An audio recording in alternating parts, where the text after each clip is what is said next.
At least 73 persons were killed and nearly 70,000 Sasabihin mo yung families Ondoy.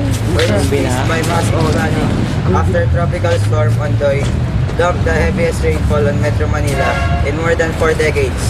Officials said Sunday, as of 6 p.m. Sunday, the National Disaster Coordinating Council also reported 69,513 families displaced and 337,216 persons affected in Metro Manila and nearby provinces.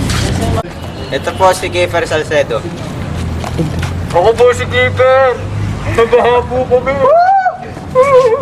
Ano nangyari sa bahay niyo? Lumabog po yung bahay namin! Wala na kaming bahay!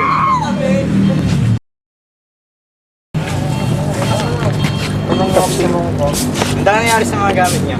Mga gamit po namin, lumutang lahat! Grab ko lang nasalba ko! Nakaubad na ako!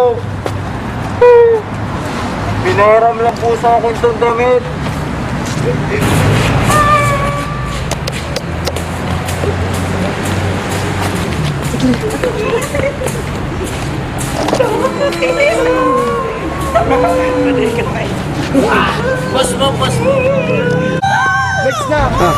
Balik sa'yo, Renz.